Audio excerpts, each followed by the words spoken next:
Coronation, they're gonna king me.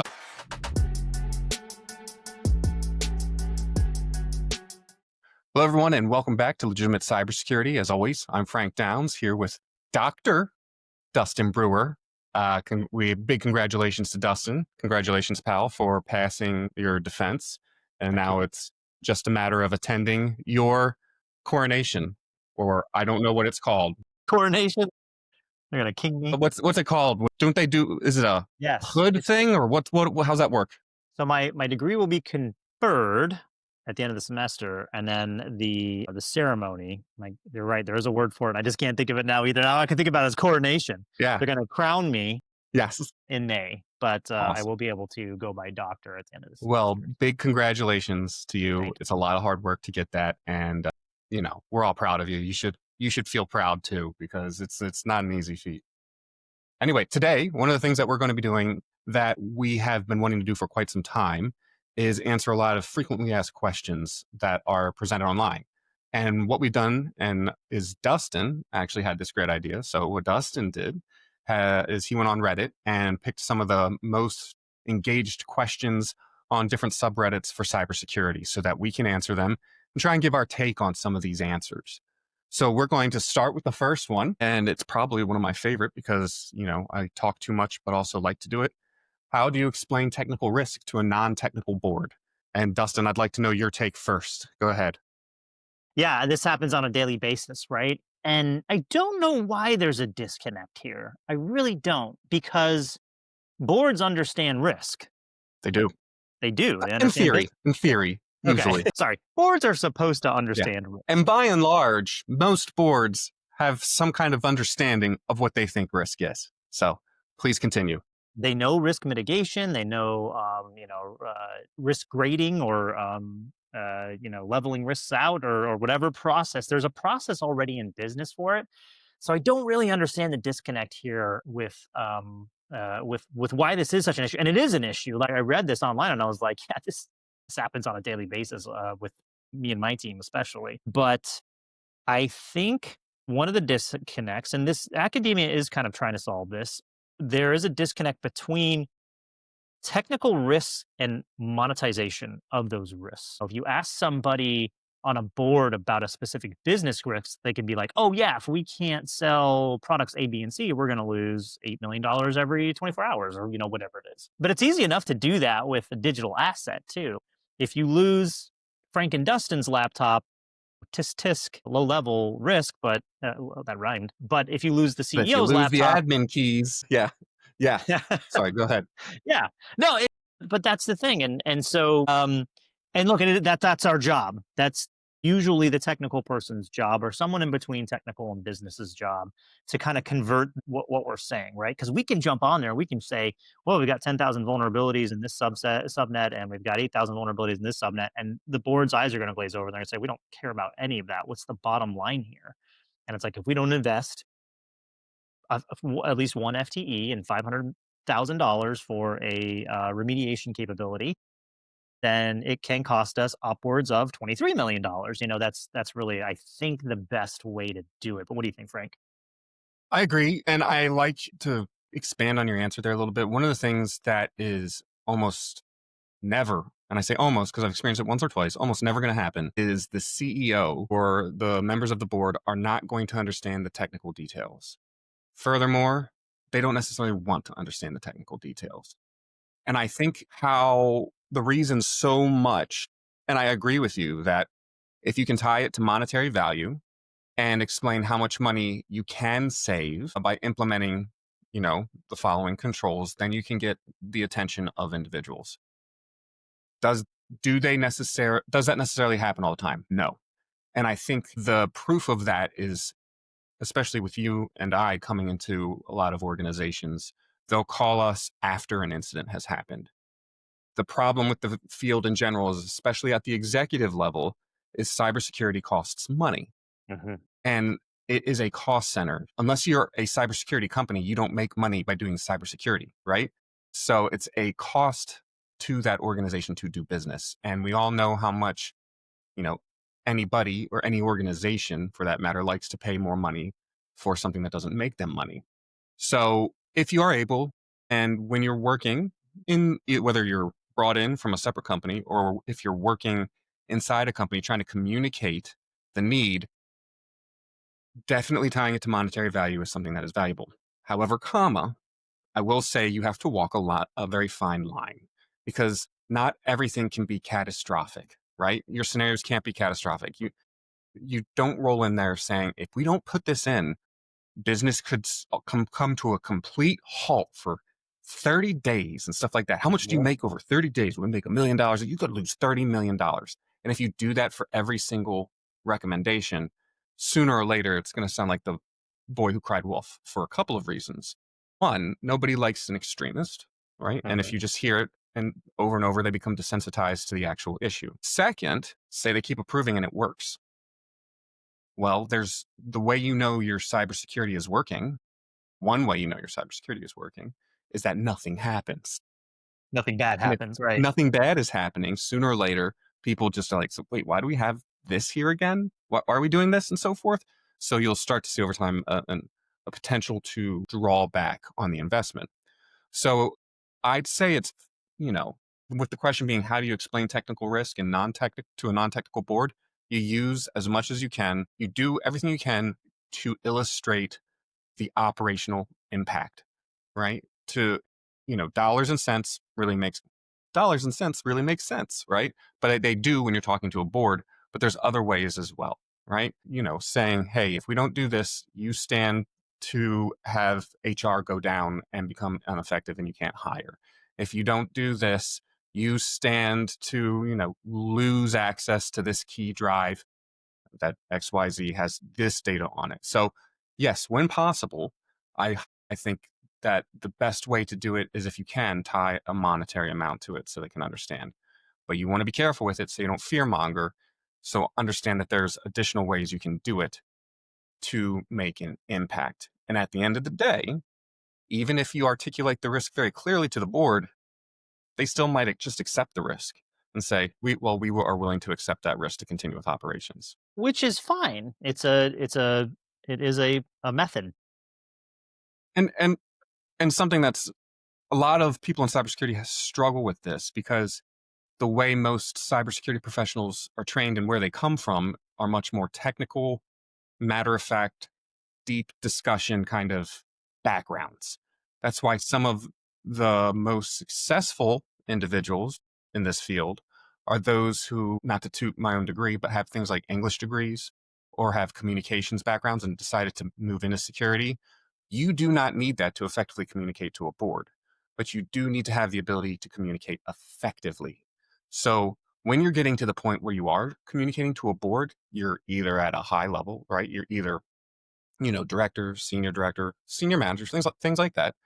When you find yourself in those situations, it's very important to make sure that you can communicate effectively, and that is different for every individual you're talking to as well. What Dustin and I have done with a lot of our CISO and virtual CISO work, we've had to talk to a lot of different people. You really have to be able to check the vibes, as it were, right? You got to suss out these people, figure out how they effectively intake information, and then pivot using that kind of megaphone or Yeah. translation device.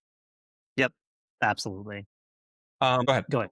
We're both gonna go ahead. So that's a good question, and I feel like I see it on Reddit or on, some kind of forum at least like once a month, where it's just like, Yes. how do I communicate this to the board? So I think it's an important thing to think about. And I also think it's important to know your board and to know what's going to happen and also know what your budget is. That's another big part of it. But one of the other ones that I see, and this is a good one, I really like this question. And again, I've stripped these questions down to more of like what the crux of what they're going to get at, not necessarily exactly how they were asked on Reddit or how they were asked on a forum. But this one is, what part of security really should have been automated by now? I Wow. really like this because we've been using automations for a really long time in our field.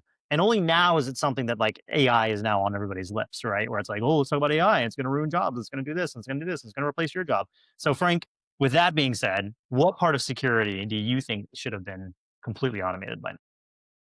Big one for me, and it is going to stay this way until I see it happen. And I'm sure we're going to get some comments saying, oh, AI can already do that and stuff like that. All right, well then do it. Yeah. Okay. I won't buy is it. yeah, is effective network topology diagrams. Mm, That should have been automated by now, right? In my opinion. What we've done instead is we have a bunch of tools that people are using as substitutions, right? Where you've got these IT portals and so forth, and IT management capabilities where they're like, well, this will tell us what our assets are and stuff like that. And it'll tell you maybe what the agent is installed on, but it's not yeah. telling you maybe things that are connecting to the network that are not agents, right? And I can understand that this does cause traffic at the network level because you're sending out packets. If we're talking about automated real time, all the time network mapping, you're going to have see some packets, but it doesn't have to be just spewing packets all the time causing congestion. There's a lot of ways to do it, and I can't tell you, Dustin, how many times I work with clients that they only first, there's still an unacceptable amount of people, organizations out there that don't even have net maps, right? Or network topologies, interchangeable term here, right? Basically diagrams of all the systems that are under your area of responsibility. And I think it's very interesting, especially when you go to all these cybersecurity courses. One of the first things you learn about when it comes to tools is Nmap, right? That can help you scan and identify things. So I think that really should have been automated by now. You still don't see it. Sure, maybe someone's got something out there, but it is not universally accepted. So that's something that I think should have been automated by now. Really wish it was. I will not be surprised if I'm sitting here 10 years from now saying the same thing. What about you, Dustin? What do you think should be automated by now? Mine's right. It's in the same vicinity as yours. Yours is a subset of this asset management. I Yeah. don't know why we have such a hard time with that in IT and cybersecurity. We just do. It's like when we get a new laptop or we get a new device or we get it just doesn't go through a process and we don't know where it goes after it first comes in. And then it's bye bye. And then we don't know where it is. This is something that can be solved via systems that we already have. And again, same thing with you, same thing as you said. Like, I'm sure someone's going to go like, well, we have service now and the implementation. I was like, okay, I get it. Like, there are tools out there that can do this. I don't know why nobody uses them then, if there already are these tools out there, right? And I do know that we have some clients who have them, right? But for the most part, like asset management is just like the basic of basics of basics. And to your point, it tells you where what you have to protect. How do you know what to protect if you don't? And we've harped on this before, but this is something that should be automated, right? And somewhat easy to automate as well, programmatically speaking. Now, if you're like, well, Dustin, if it's so easy, why didn't you program something and go and do? And it's just, I don't have the time. I'm too busy doing my other stuff. And actually, I have pitched to Frank numerous times that we need to come up with really good asset company incorporated and create this thing because I think it would really help out a lot of folks. But And instead, I said, nah, I'm going to go and edit some podcasts instead. that's exactly. He said, "Why don't you just do a podcast with me instead?" And I was like, "Okay, I guess that'll be more lucrative." You want to hear one of my favorite asset management stories? So I used to work for an organization where they would give you a corporately assigned device. And then if you're doing development and so forth, they would send you another device. When I was changing organizations, when I left them and went to another one, part of the process was, they've got the entire list of things to go through, make sure you get it. Mhm. And the first question was, hey, you have this device? I'm like, yeah, I do. We'll send you a box so you can send it back. I said, great. What about this other device? What other device? Well, the one I use for this other work I'm doing. They said, it's not on my list. I don't care. Keep it. And I'm like, are you sure? Really? Both of these were devices that I almost rarely used. I think the one they told me to keep, I turned on twice. And to make the story even arguably sadder, the box never came. And so both devices just sat in a corner. And then I got a phone call or text like 2 years later. They're like, hey, I guess they finally did an inventory. They're like, hey, we don't have this and it's assigned to you. I'm like, oh, you mean that 15-year-old device that when you sent it to me, it was already too old? Yeah, I've got it. They're like, why'd you keep it? I'm like, I said, I'm waiting for the box. Okay, we'll send you a box. So that's how bad asset management was there. Did they ever I send you was the actually box? surprised. What's that? Did they ever send you the They box? did end up sending me a box, and I put it in Okay, there. And I good. got to tell you that it was a waste of postage and the paper because this thing was so old. I think it still had Vista on it, and or it definitely had 7, if not Vista. And I was just like, all right, I would have thought you'd tell me take it to the dump, but you got it. That's awesome. That's awesome. Which is an interesting experience. But I've got another question here. I'm very interested in your take, and this is a very sensitive one for some people. Should I take a pay cut for experience? Should I take a pay cut to get into cybersecurity and to get experience? What are your thoughts on that?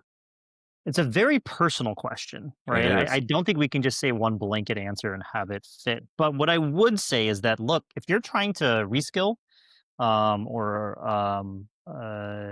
you're trying to reskill, then and that's what you want to do, and you've looked at your finances and you've looked at, where what your trajectory is like. Let's say you got into management and you don't really like it, and you want to go back to doing something more technical. You're probably gonna have to take a pay cut, and that's okay. But look, it really is up to the individual here. It's hard to say to give someone advice on this without having more context around it. So even then, it still is just like a really personal question to ask. And I did see this asked several times, kind of on the forum. And look, we're in a very interesting time with the way that the market is right now, the job market and the financial markets. The streets are mean out there right now. The streets are mean for sure. We have colleagues who are out there looking for have been looking for months, and they're incredibly qualified people. And so, look, if you're looking, and if that's a driver for it, I get it. Then yes, I get it. If you're looking to reskill because you think that because you think GRC is dead because of AI, or something like that, maybe revisit that a little bit more. Think about that a little more. Maybe ask ChatGPT some questions about GRC and see how well it Because answers. And then when you're like, wait, that was incorrect. They I'm still pretty need me, sure that insurance companies aren't necessarily just going to accept AI generated reports. I right? could be wrong, I could eat my words, but there's always going to have to be at least a human involved in some capacity. Well, a lot of a lot of laws require that a person's, Yeah, signing off on them on top of it. yeah. So Absolutely. So again, it's a personal question. It really depends on a lot of different variables.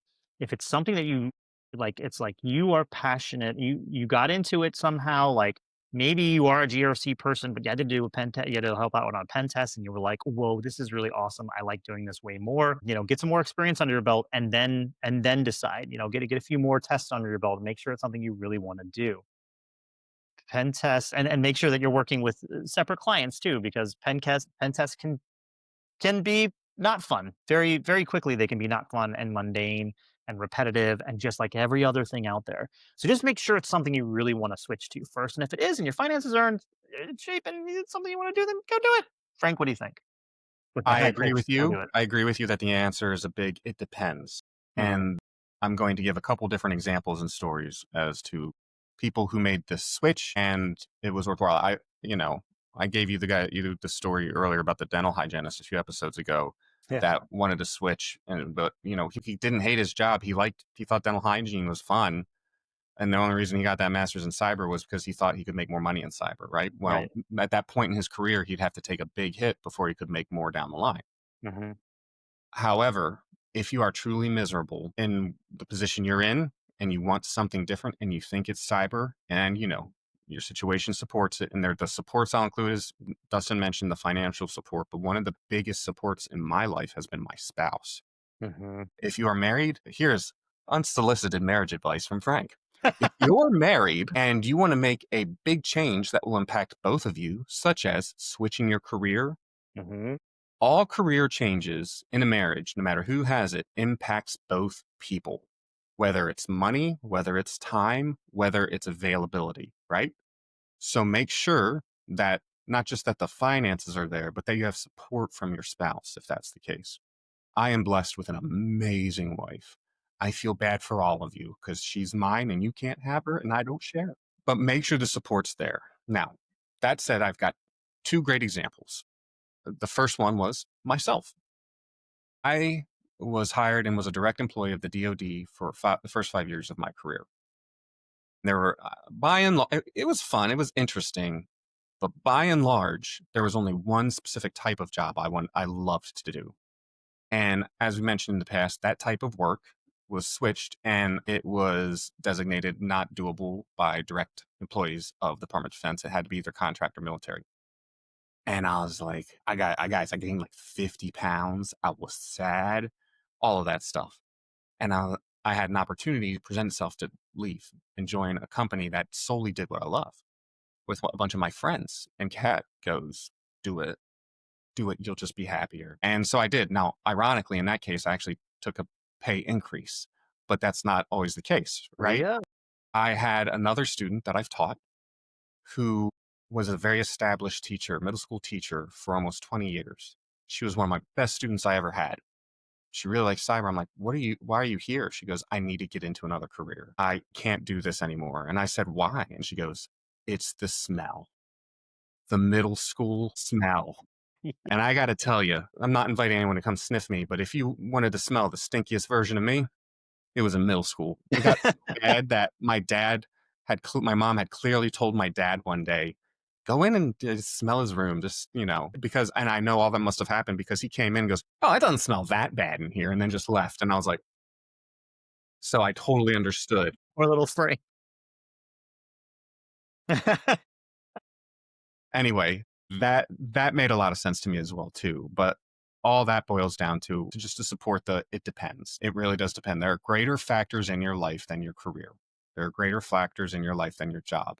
And Yes. something that's not said enough, especially in the field of cybersecurity, but other fields as well, I feel, is you are not your job. You are not what you do at this place for 8 hours a day that gives you the special food tokens so you can eat and not die. You are more than just what your job designation is. Okay. So, anyway, Thank you, with that, everybody, for coming to Frank's TED Talk on humanity and I work-life guess, balance. I guess, No, no, it's good. You're absolutely right, and it's great advice to give to anybody about really anything, like not necessarily just like downskilling for cybersecurity, but anything. And actually, I'm going to skip around here on some of these questions, Frank, because there's one I really want to ask. Because I really want to know your opinion on this one. What is one of your more unpopular cybersecurity opinions? I've got What's more something than that one. What's that? I've You got got more more than than one? Okay, well let's start with the top 10. here they are in no, well, I don't know if I'm going to give you all 10. Here they are in no particular order. That a formal education doesn't matter in the field of cybersecurity or IT, that you Hmm. can just get certs. You can get certifications and certs, and you can make a living and do well in the field. You will continue to pay maintenance fees. You will continue to have to hustle to get those CPE requirements, which I support. Staying relevant, staying up to snuff, you should. However, something that can never be taken from you if you don't pay a fee is your degree.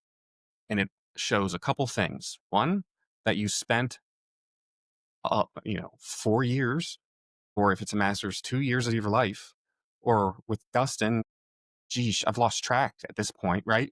Too many. Yeah, of your life dedicated to learning, understanding, and getting as good as you can at cybersecurity. They don't give you degrees for failing and not caring, right? So there's still great value in a formal education. I am very perturbed with this whole bias, and it primarily comes, in my experience, from people who do not have degrees, where they just say non statistical facts that degrees don't matter. Degrees do matter. And I've seen a direct corollary between obtaining more formal education degrees and pay and position. So I think degrees still matter in this field. That's my first one. Okay, that's a good one. Thank you. Thank you. Another unpopular opinion. Two, yes, you can have a career in cybersecurity without ever touching a configuration file or understanding what a packet is. I've met these people. They do exist.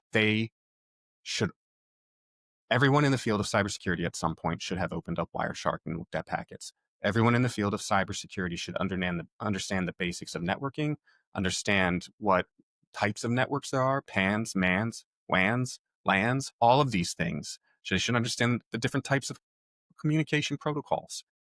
I will draw the line and say they don't have to have a great understanding of subnetting, but they have to understand what it is and it exists.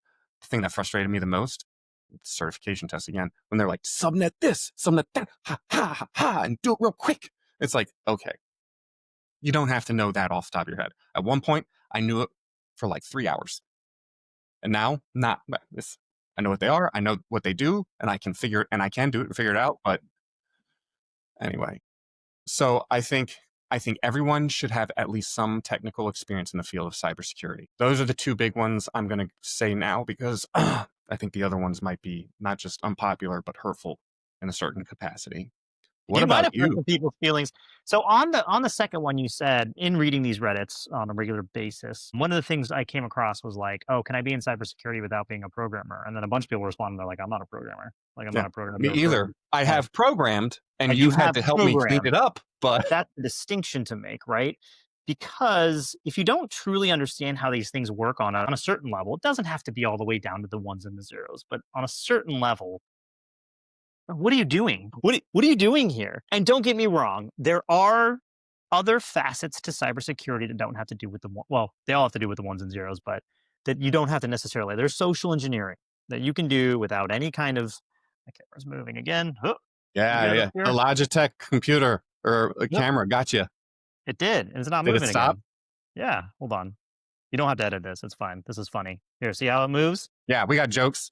Dustin and I, in our effort to give you the most quality of visual content for this podcast, bought Logitech's leading cameras that are record at 4K. They also have this neat feature where they'll follow you around, which when you buy it sounds awesome, Yeah. but after 2 days of using it, drives you insane. And it's Yes. all off hand signals, so it Yeah. recognizes your So if I hands. use So my hands to talk, it will yeah, eventually it'll start be like, oh, following. we Oh my moving. god. Did it do it again? No. Okay, Or did good. it? No, okay, No, good. It's okay, stuck you're in bed. safe. Okay. Anyway, as I was trying to say before my AI camera started malfunctioning, or no, it functioned properly. You don't have to know all those things on a visceral level, but you do have to kind of get the gist of it. And the best way to do that is to see these things kind of work, right? To see them in action, to know what that is, to know, when we talk about patching something, what are we talking about? Like what kind of software, like what's a software patch? What's a remediation? What are these things? What are these Software control patch. kits? It's like a nicotine patch, but for computers. Yes. Just start spewing misinformation as we discuss this. And It's not, so by the way. while I agree with the sentiment of not having to have a visceral knowledge of computing or be a computer engineer, you should still understand it to a certain level. So anyway, I just wanted to kind of get that out because that was your last point. Unpopular thing. Apparently, you should patch is an unpopular opinion. And you don't have to test before you patch.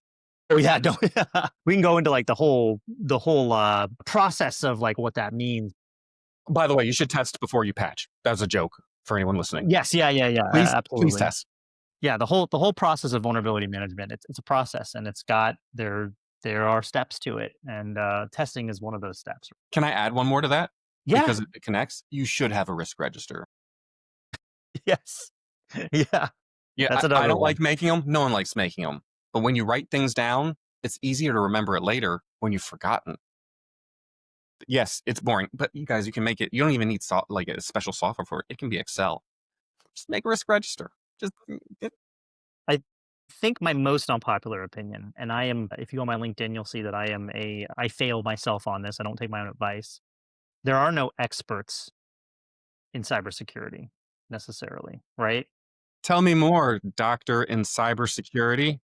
I'd love to hear why you feel that way. Maybe the idea here is more of like you need to have a certain amount of humility as an expert. You need to understand that you don't know everything about cybersecurity, about every facet of cybersecurity. And one of the questions we have on here, we'll get to this, but there are so many different facets to it. I know I just got done telling you that you should know at least how things work, and that's true. There's nothing wrong with asking what an acronym stands for.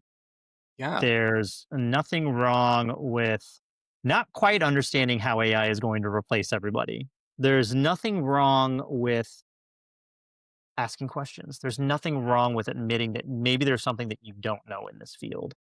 And I respect it too, because here's the thing to support that. And anyone who gives you a hard time for not knowing a shorthand of something in this field, and they're like, "Oh, you didn't know that?"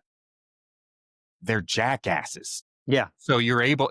It's also a dual. It's a dual purpose experience. One, you can learn the actual abbreviation, but two, you may even learn who the jackasses are at work.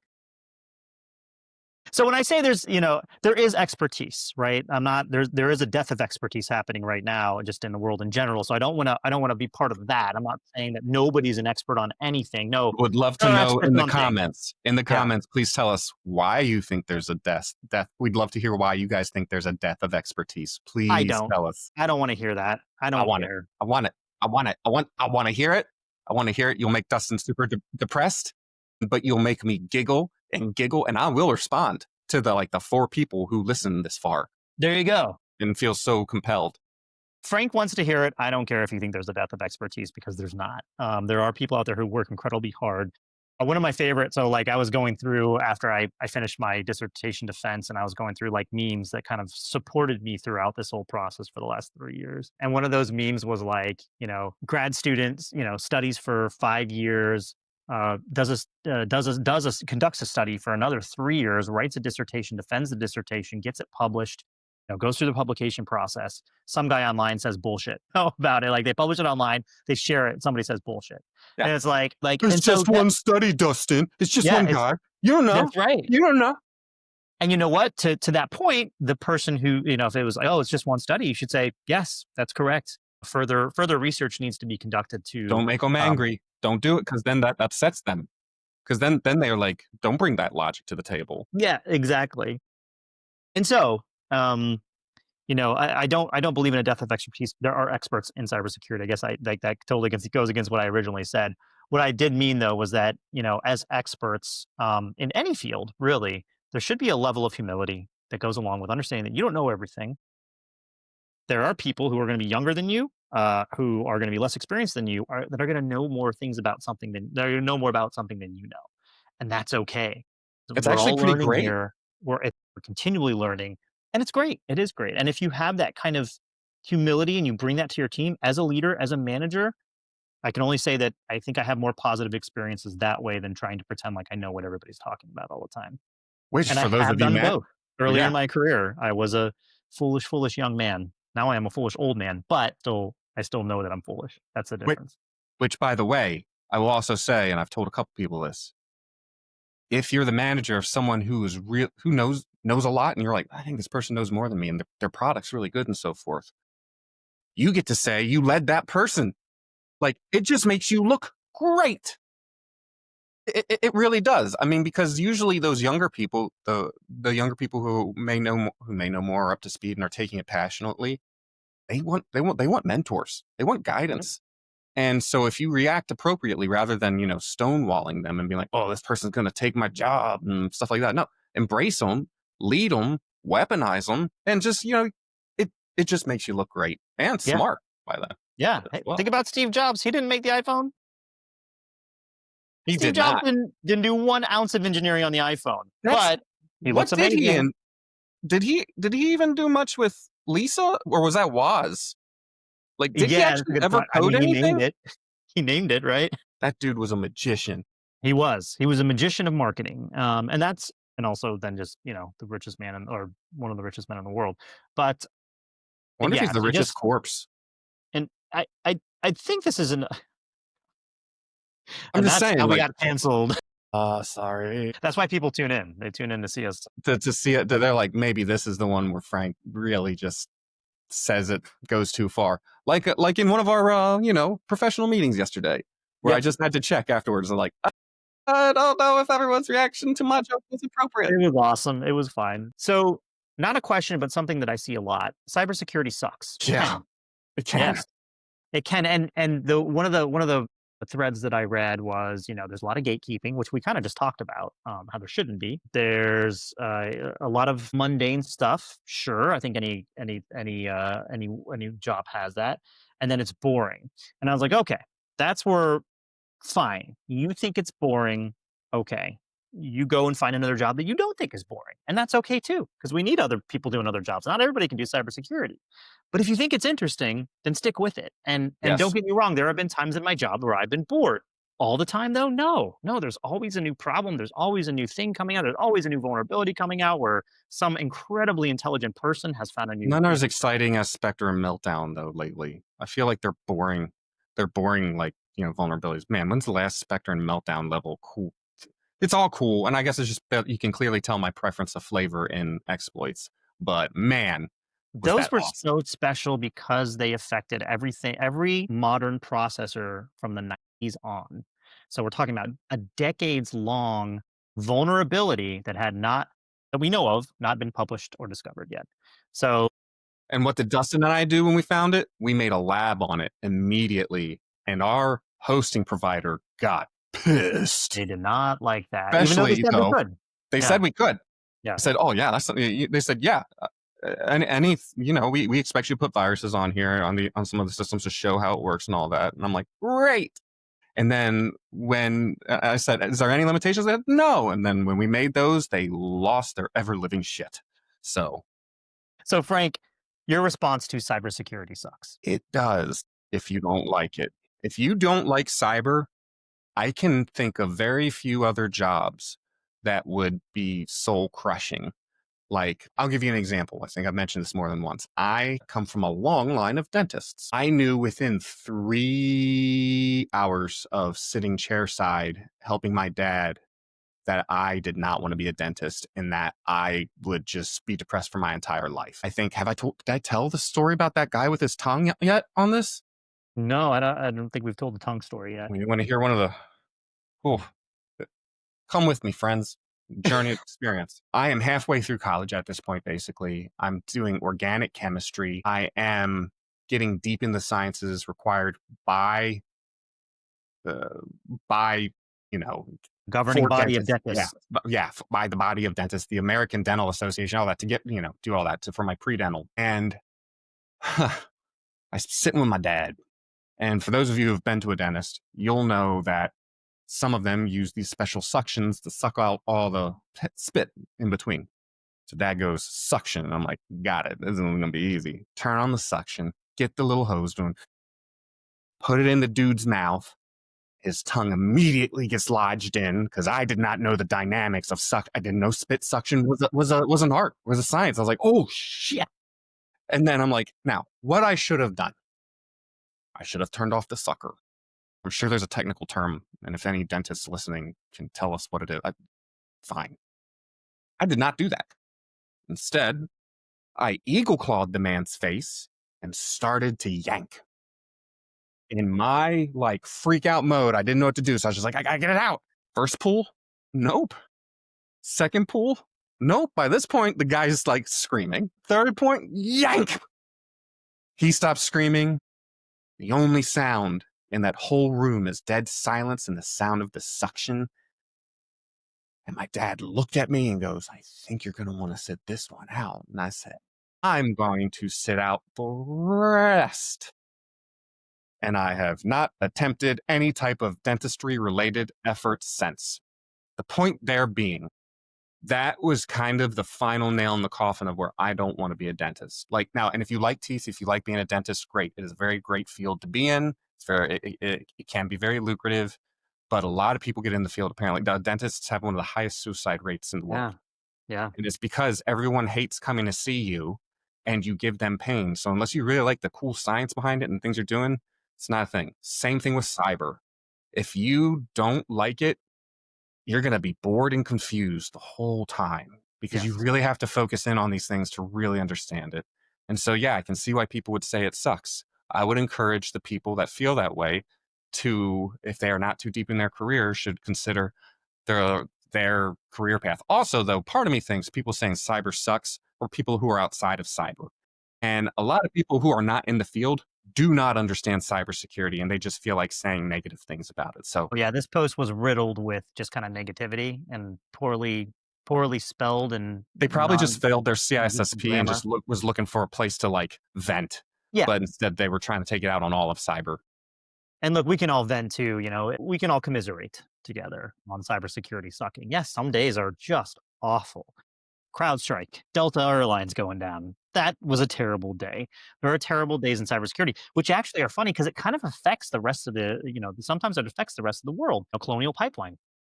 That that was a bad day for everybody in that, everybody running to the gas pumps trying to get things done. Delta Airlines going down with CrowdStrike. That was a bad day for air travel. It was a good day for Southwest because they all used Windows XP. But For anybody who had a more modern system, it was a bad day, right? I agree. So, you know, it is. It's not an easy job, but if you love it, then you love it. And there are those moments, that kind of keep you grounded. There are those moments and those wins that you have that make it not suck. And if that's not outweighing the suck, then time to leave. Time to move on. And there's nothing wrong with that either. Frank, the last question I'll ask here, and this is I went ahead and in fine, And now I'm going to have to give a quick answer to this because I got to run to a wedding, by the yeah, way. buzz terminology. I typed into ChatGPT and I said, "What questions do you have about cybersecurity, ChatGPT?" And this one I thought was kind of insightful. Where do you think the next generation of cybersecurity talent will actually I'm seeing the question here, and it kept going: traditional computer science programs, come? boot camps, or entirely different disciplines. Okay, I'm going to give you my pragmatic answer, then I'm going to give you my non-pragmatic answer, and then I'm going to give you my absurd answer. So, pragmatic answer first. I think it's going to be from people who are in cyber related. Well, first, you can get a degree in cybersecurity, but the statistics out there is most people don't think about cybersecurity as a career option when they're starting their careers. But that said, I think we're going to see more of a grassroots, people going to study cyber and come out of it. I think then we're going to see more people who are cybersecurity adjacent fields moving into it, because as much as AI is, hitting a lot of different fields, statistically, cybersecurity has still been relatively safe. And I think part of it's been because when you get into this field, you realize you have to leverage things carefully and thoughtfully. So as a result, because otherwise you open yourself to serious litigation, among other things. So that the body count hasn't dropped tremendously. So I think you'll see for example, a lot of programmers who are looking for new jobs, especially if you're early in your career. Take a look at cyber. So that's my pragmatic one. My non-pragmatic one is, I think now, thanks to things like AI, who can help people understand and create things better, I think AI helps make things more accessible to people. I'd be Hmm. really happy to see more liberal arts degree people get into cybersecurity, that it helps make it more accessible. I'm talking about the English majors. I'm talking about the psych majors, the philosophy majors, the marketing majors, things like that. Because if you can combine cyber and so I know lawyers, for example, that started at DOD or started in cyber and then got their law degree. Holy Toledo, they're rich because, you're talking about technical stuff that then they can also work with as lawyers. So I think you'll see that potentially. But in reality, if I'm going to be really silly about it, it's either going to be our alien overlords or Hmm. it's going to be the comprehensive HAL AI that will run all of us. Yeah, to your point about lawyers, I mean, Vinny D'Agostino, who we had on the show not too long Yeah, he ago, started started out. off as a lawyer. Yeah. He's a lawyer, and he went into the FBI and became a cyber guy. So What totally about you? What do you think, Dustin? look, academia has a long way to go. It is getting better. I don't necessarily see I don't people see coming any out. I don't see many undergraduate degrees, schools that offer undergrad degrees in cyber. I see masters, but undergrad, I don't know why, right? Yeah, I have my undergraduate degree in it from Western Governors Yeah, but that's University. it. Like, there's not many Where I out got my there that offer. PhD from, they have an undergraduate degree in it as well. But you're right, it's few Capital and far College between. has that? Yep, Cool. yep, they do. But they're one of the few that do. And look, when I was trying to choose a PhD program to go to, pickings were slim as Hmm. far as who even offered it. And actually, the original reason I went with my university is because they were offering a degree in cyber psychology, which I ended up switching focuses halfway through, not halfway That's how we through. hypnotize all of you into That's right. listening. And look, cyber psychology is a great new field of study. But I switched to cybersecurity leadership because it was a little more on the nose with what the study I was doing and also what I do on a daily basis. But yeah, look, pickings are slim as far as that goes. You're absolutely right. They are there, and you can go to them. With that being said, everything you said I agree with, including the alien overlords. But more importantly, it goes back to the drive, the people who are driven to do it. It's going to be the same as it's always been. It's going to be those people, and you might have a high school diploma, you might have a doctorate in something else, you might have an English degree. If you're interested in looking at packets, you're interested until that changes, until the underlying infrastructure change. I know everybody's like, "Oh, AI is going to replace." No, no, I'm sorry, it's not right Yeah. now. There Yes. still is going to be. Guess what? Guess what AI is based off of? The technology that we've had since the 1970s and the infrastructure that we've had since the 1970s. Until quantum computing comes out or some other form of computing comes out in between then, we are in this digital world and we're in it together. And so this digital world is the one you have to be interested in now to have a to have a job. So the future people who are coming in from that I see especially are those with drive and those who care and those who want to do this job. And that's it. That's really all you need. Totally agree with you on formal education. Important, sure, but also if you have that drive, you can kind of skirt that depending on who your hiring manager is. It's really hard to get past most HR firewalls these days without a degree. Awesome. Well, Yeah, I think that's a great answer to leave things on. Thank you, everyone, for joining us again this week. We look forward to talking to you next week. But until then, stay safe and we'll talk to you then. Bye. thanks all.